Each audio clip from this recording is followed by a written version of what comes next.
Assalamualaikum. Today my topic is about कुलियन theory. तो कुलियन theory और इसके अलावा भी डिफरेंट थ्योरीज़ हैं जो कि रेट ऑफ रिएक्शन को या फिर रिएक्शन कैसे होता है इसको एक्सप्लेन करने के लिए हैं। तो कुलियन थ्योरी जो है वो सबसे पहली थ्योरी थी जो कि बहुत सिंपल कॉन्सेप्ट पे थी कि रिएक्शन होने के लिए कुलियन होना बहुत ज़्यादा ज़रूरी है। अगर कुलियन नहीं होगी तो रिएक्शन भी नहीं होगा। तो रेट ऑफ रिएक्शन को कहा गया था कि is equal to collision number. ZAA जो है वो कुलियन नंबर को रिप्रेजेंट करता था। कुलियन नंबर होती है कि पर यूनिट 1 सेंटीमीटर क्यूब में गैस के अगर जो मालिक्यूल्स हैं वो जो भी कुलियन करते हैं उसको हम कुलियन नंबर से रिप्रेजेंट करते हैं। ठीक है, तो शुरू में ये कहा गया था कि कुलियन होने के लिए रिएक्शन होने के लिए कुलियन का होना बहुत ज़रूरी है और उसके बगैर रिएक्शन नहीं हो सकता। और दूसरा ये था कि मालिक्यूल्स को सिर्फ ये नहीं कि वो कुलियन करें बल्कि उनको एक स्पेसिफिक अमाउंट ऑफ एनर्जी भी अटेंड करनी पड़ेगी जिसको एक्टिवेशन एनर्जी बोलते हैं। अगर वो एनर्जी अटेंड करेंगे जो कि सिर्फ अफेक्टिव कुलियन से ही अटेंड हो सकती है तो तभी रिएक्शन जो है वो हो सकता है। ठीक है, सिर्फ कुलियन होना ज़रूरी नहीं बल्कि अफेक्टिव कुलियन होना बहुत ज़्यादा ज़रूरी है। और उसके बाद जो है वो कुलियन नंबर का ये फार्मूला है जो कि है 1/2 का under root sigma square. Sigma square जो है वो डायमीटर को रिप्रेजेंट करता है कि मतलब अगर दो मालिक्यूल्स कोलाइड कर रहे हैं तो उनका दरमियान में जो डायमीटर होगा उसको सिग्मा से रिप्रेजेंट किया जाता है। यहाँ से लेके यहाँ तक जो दरमियान में उनका डायमीटर होगा उसको सिग्मा बोलेंगे। N square is a number of molecules को रिप्रेजेंट करता है जो कुलियन कह रहे हैं। और सी बार जो है वो एवरेज एनर्जी को रिप्रेजेंट करता है और पाई। तो ये था कुलियन नंबर का फार्मूला। उसके बाद ये था कि rate of reaction rate law के according rate of reaction is directly proportional to concentration of reactant. अगर हमारा रिएक्शन जो है वो इस तरह का हो रहा है तो हमारा रेट जो होगा वो होगा is equal to rate constant and concentration of reactant और उसका ऑर्डर, जो भी उसका ऑर्डर जो है एक्सपेरिमेंटली आएगा। ठीक है, तो ये रेट लॉ के अकॉर्डिंग था कि rate of reaction is directly proportional to concentration of reactant. और हम जो है कंसंट्रेशन ऑफ रिएक्टेंट की जगह नंबर ऑफ मालिक्यूल्स भी लिख सकते हैं। ठीक है, तो कंसंट्रेशन ऑफ रिएक्टेंट जो कि ए है उसकी जगह हम नंबर ऑफ मालिक्यूल्स भी लिख सकते हैं और साथ में जो ऊपर पावर होगी वो यहाँ पे आ जाएगी। ठीक है, तो उसके बाद जो है ये वाला जो हमने शुरू में फार्मूला लगाया था कि rate is equal to collision number. तो अब ये दोनों जो इक्वेशंस हैं रेट की, एक में जिसमें वो डायरेक्टली प्रोपोर्शनल है number of molecules of reactant के और दूसरे में कुलियन नंबर के वो इज इक्वल है, रेट जो है कुलियन नंबर के इक्वल है। इन दोनों को अगर हम रिलेट करें क्योंकि ये दोनों रेट जो हैं इस साइड पे सेम है तो इस साइड पे अगर हम रिलेट करें तो हमारा फार्मूला ये आ जाएगा। मतलब इन दोनों को हम इक्वल कर लेंगे। जब हम इक्वल करेंगे तो यहाँ से हम रेट कांस्टेंट की वैल्यू निकाल सकते हैं। नंबर ऑफ मालिक्यूल्स यहाँ पे मल्टीप्लाई हो रहे हैं, दूसरी साइड पे जाके डिवाइड हो जाएंगे। ठीक है, तो हमारे पास जो ये वाला फार्मूला आ रहा था इसके अकॉर्डिंग हमारा रेट कांस्टेंट का जो ओरिजिनल फार्मूला है, रेट कांस्टेंट जो सेकंड ऑर्डर रेट कांस्टेंट होता है, सेकंड ऑर्डर इसलिए कि ये रिएक्शन हम सेकंड ऑर्डर रिएक्शन को फॉलो कर रहे हैं। तो सेकंड ऑर्डर का जो रेट कांस्टेंट का यूनिट होता है वो होता है DM³ पर मोल पर सेकंड।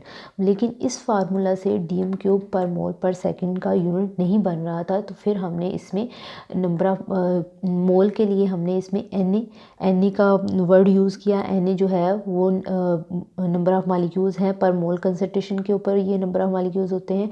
और 10⁻³ जो है वो DM³ को रिप्रेजेंट करने के लिए यूज़ किया।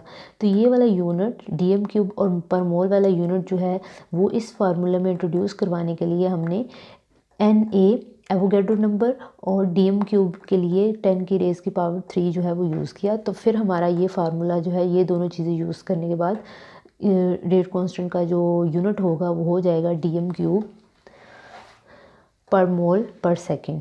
तो इस सारे जो वैल्यू को हम Z0 के इक्वल भी लिख सकते हैं। Z0 होता है कुलियन नंबर पर यूनिट कंसंट्रेशन।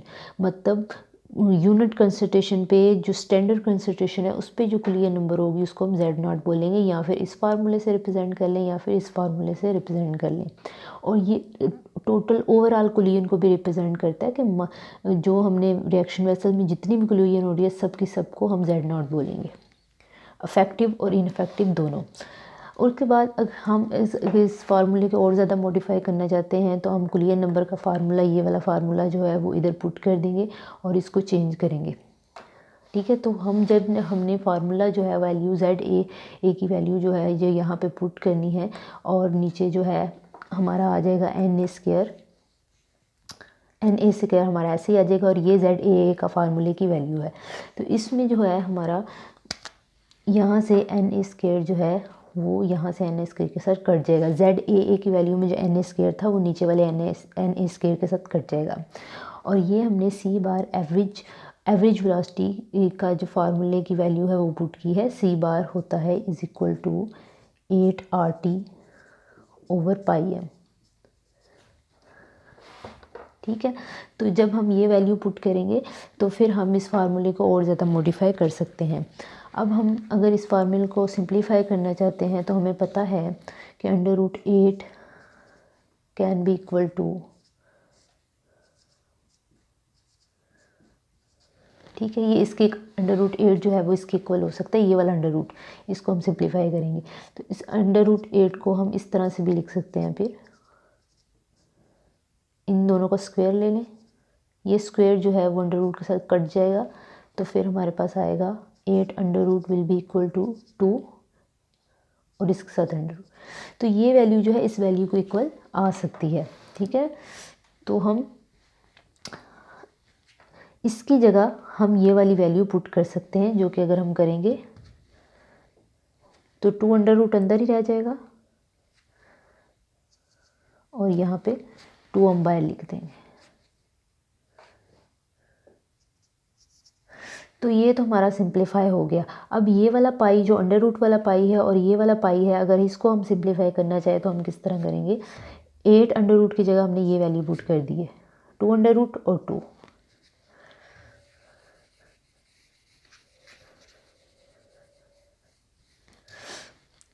ये पाई ऊपर आता है और नीचे है √π।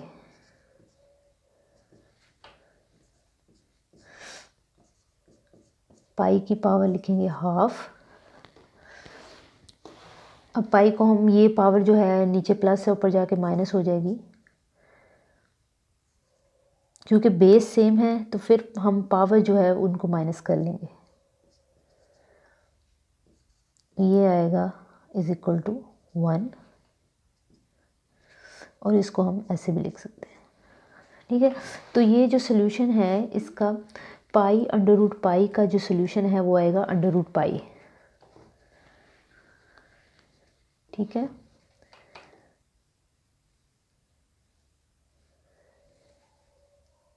ये कट जाएगा और इसकी जगह हम सिर्फ एक ही लिख देंगे √π। अब ये जो 2 है, ये वाला जो 2 है वो ये वाले 2 के साथ कट जाएगा।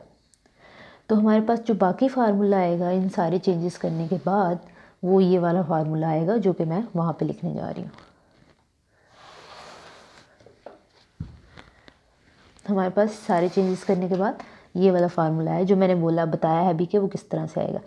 अब ये वाला फार्मूला चाहे आप ले लें या फिर ये Z0 वाला फार्मूला ले लें, एक ही बात है। ये Z0 वाले फार्मूले में अगर हम सारी वैल्यूज़ पुट कर दें कुलियन नंबर की और एवरेज एनर्जी की, तो फिर हमारे पास ये वाला फार्मूला आ जाता है। और अगर ना करें तो यही हमारी वैल्यू होगी। ये दोनों इक्वल हैं, ये दोनों इक्वल हैं। ठीक है, लेकिन इस रेट कांस्टेंट के अकॉर्डिंग जब हम ये सारी वैल्यूज़ पुट करते थे तो हमारे पास जो थ्योरेटिकली रेट कांस्टेंट की वैल्यू आती है और जो इस फार्मूले से आती थी वो दोनों वैल्यूज़ सेम नहीं होती थी, वो दोनों वैल्यूज़ डिफरेंट होती थी। तो दिस मीन कि ये फार्मूले में थोड़ी सी प्रॉब्लम है। तो वो प्रॉब्लम ये है कि जो हमारा सेकेंड पॉइंट है वो हमने यहाँ पे कंसीडर ही नहीं किया किसी कैलकुलेशन में, कि मॉलिक्यूल्स को एक्टिवेशन एनर्जी अटेंड करनी पड़ेगी इफेक्टिव कुलियन के बाद, तभी रिएक्शन हो सकता है। सिर्फ कुलियन होने से कुछ नहीं होता। और ये सारी कैलकुलेशन में हमने क्या किया, सिर्फ हम कुलियन को डिस्कस कर रहे हैं, हमने कहीं भी एक्टिवेशन एनर्जी को डिस्कस ही नहीं किया। तो इसमें कुछ चेंजेस करने की ज़रूरत थी और फिर जो है वो बोल्ट्जमैन का जो है वो डिस्ट्रीब्यूशन लॉ को यूज़ किया गया। ठीक है, तो ये इस फार्मूले को हम थोड़ा और मॉडिफाई करेंगे। तो इसको मैं रेज़ कर देती हूँ, यहाँ पे कर देती हूँ आपको यहाँ पे।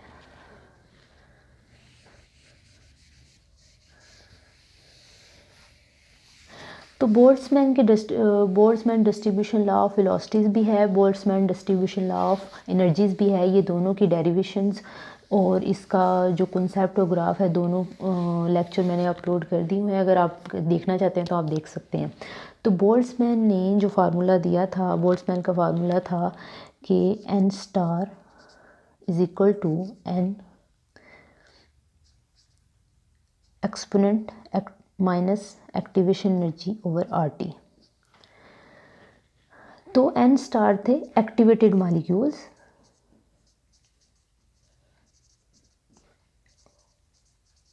और ये थे total number of molecules. Activated molecules वो मॉलिक्यूल्स जो कि इफेक्टिव कुलियन के बाद एक्टिवेटेड हुए हैं और प्रोडक्ट में कन्वर्ट होंगे, और n वो नंबर ऑफ मॉलिक्यूल्स हैं जो कि overall total number of molecules है। ठीक है, तो ये अगर हम इन नंबर ऑफ मॉलिक्यूल्स को और ये वाले जो मॉलिक्यूल्स हैं number of molecules, total number of molecules, इन दोनों को कुलियन से रिलेट करना चाहें इस फार्मूले को चेंज करने के लिए, क्योंकि हमने ये जो बोल्ट्जमैन का ये जो फार्मूला था वो हमने इंट्रोड्यूस करवाना है कुलियन थ्योरी के अंदर, तो हम कुलियन का कॉन्सेप्ट जो है वो यूज़ करेंगे। ठीक है, तो हम एक्टिवेटेड नंबर ऑफ मॉलिक्यूल्स जो हैं वो कैसे एक्टिवेटेड हुए हैं, इफेक्टिव कुलियन की वजह से, तो हम n स्टार की जगह लिखेंगे इफेक्टिव कुलियन।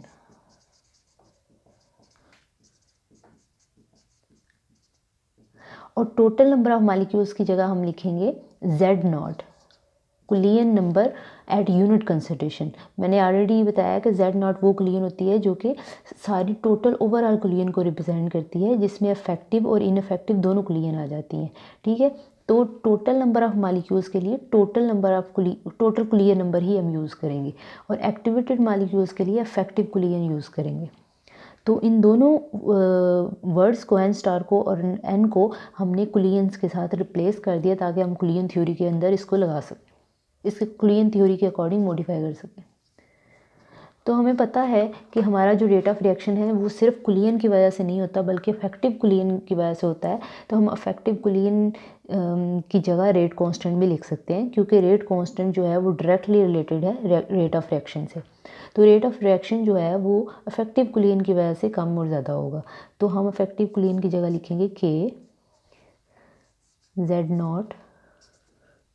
तो ये हमारा फॉर्मूला जो था ये मॉडिफाई हो गया था और कुलियन थ्योरी के अकॉर्डिंग, और इस फार्मूले से अगर हम रेट कांस्टेंट की वैल्यू निकाल लें तो वो थ्योरेटिकली और एक्सपेरिमेंटल वैल्यूज़ जो थी वो सेम आ रही थी, मतलब ऑलमोस्ट करीब करीब आ रही थी, जबकि इस फार्मूले से थ्योरेटिकल और एक्सपेरिमेंटल वैल्यूज़ जो थी वो ठीक नहीं आ रही थी, एक दूसरे से कोइंसाइड नहीं कर रही थी।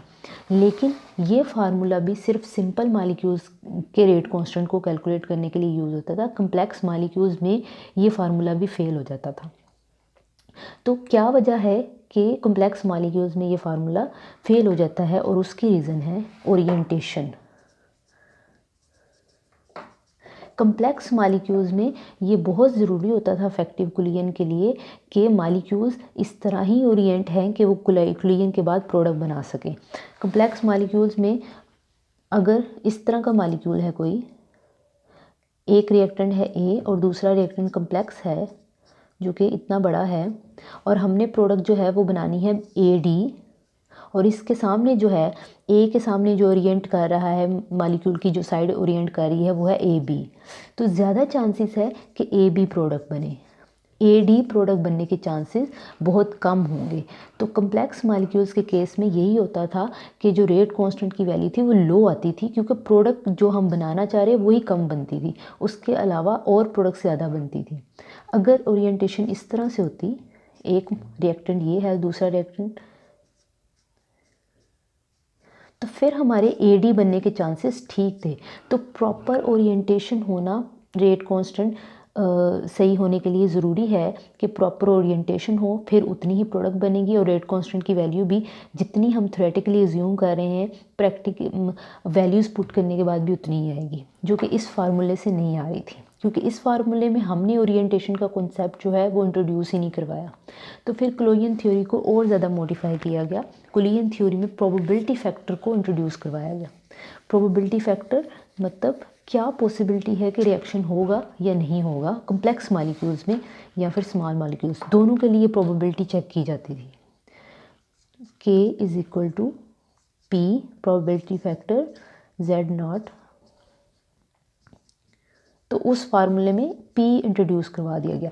P की वैल्यू जो है हमेशा 1 या 1 से कम होती है, ठीक है। 1 तक वैल्यू होगी प्रोबेबिलिटी फैक्टर की, इससे ज़्यादा वैल्यू जो है वो नहीं होगी। तो जो मालिक्यूल्स स्मॉल मालिक्यूल्स होते थे उनकी रिएक्शन करने, उनकी ओरिएंटेशन का प्रॉब्लम कम होता था, उनकी जो रिएक्शन की होने की पॉसिबिलिटी थी वो ज़्यादा होती थी। तो मालिक्यूल जो है 1 की वैल्यू अटेंड करते थे, ये 1 या 1 के क्लोज वैल्यूज़। तो जो कम्प्लेक्स मालिक्यूल्स होते थे वो 1 से बहुत दूर दूर वैल्यूज़ अटेंड करते थे, 1 से दूर मूव करते थे, मतलब 0.1 0.2 और माइनस वाली वैल्यूज़, 0 के बाद माइनस वाली वैल्यूज़ आ जाती हैं। तो 1 से अवे मूव वैल्यूज़ जो थी वो होती थी कम्प्लेक्स मालिक्यूल्स की, कि उनके होने का चांस, उनकी होने की प्रोबेबिलिटी उन रिएक्शन की जहाँ कम्प्लेक्स मालिक्यूल्स है वो कम है, तो वैल्यू भी कम ही होगी। तो जो स्मॉल मालिक्यूल्स होते थे उनकी प्रोबेबिलिटी ऑफ रिएक्शन जो है वो ज़्यादा होगी, तो उनकी वैल्यू भी प्रोबेबिलिटी की 1 की वैल्यू की तरफ मूव करेगी, 1 तक उसकी वैल्यू होगी, ठीक है। तो ये प्रोबेबिलिटी की वैल्यू जो थी वो इस फार्मूले में ये बताती थी कि रिएक्शन के होने की पॉसिबिलिटी क्या है। फॉर एग्जांपल अगर ये वाला मॉलिक्यूल है तो इसकी P की वैल्यू आएगी 1, और अगर कोई कम्प्लेक्स मॉलिक्यूल है तो उसकी P की वैल्यू में भी इस तरह करके माइनस में आ सकती है। तो ये था कुलियन थ्योरी, और इसमें जो कुलियन थ्योरी में चैलेंजेस थे वो किन मॉलिक्यूल्स के लिए आते थे? कम्प्लेक्स मॉलिक्यूल्स के लिए, उनको वो एक्सप्लेन नहीं कर सकती थी कुलियन थ्योरी, ठीक है। चेन रिएक्शन को एक्सप्लेन नहीं कर सकती थी, चेन रिएक्शन के लिए कुलियन थ्योरी जो थी वो ठीक नहीं थी। और उसके बाद सरफेस कैटालाइज्ड रिएक्शन को कुलियन थ्योरी एक्सप्लेन नहीं कर सकती। Catalysed reaction, surface catalysed reaction, क्योंकि सरफेस कैटालाइज्ड रिएक्शन जो है वो कुलियन से ज़्यादा इस चीज़ पे डिपेंड करते हैं कि कैटलिस्ट की सरफेस पे फॉर एग्जांपल अगर हाइड्रोजिनेशन हो रही है तो ये हमारा कैटलिस्ट है, उसकी सरफेस पे हाइड्रोजन जो है वो अटैच हो जाएंगे और फिर ये रिएक्टेंट आएगा और ये हाइड्रोजन इस कैटलिस्ट की सरफेस से अपनी सरफेस पे अटैच करवा लेगा, तो हाइड्रोजिनेशन रिएक्शन हो जाएगा। तो इस केसेस में कुलियन का रोल जो है वो इतना नहीं देखा गया। तो इस तरह के जो रिएक्शन थे, इस तरह के रिएक्शन को कुलियन थ्योरी एक्सप्लेन नहीं करती थी। तो ये थे कुछ drawbacks of कुलियन theory. I hope you understand this lecture well. If you have any question, ask in comment box below and don't forget to like, subscribe and share. Allah Hafiz.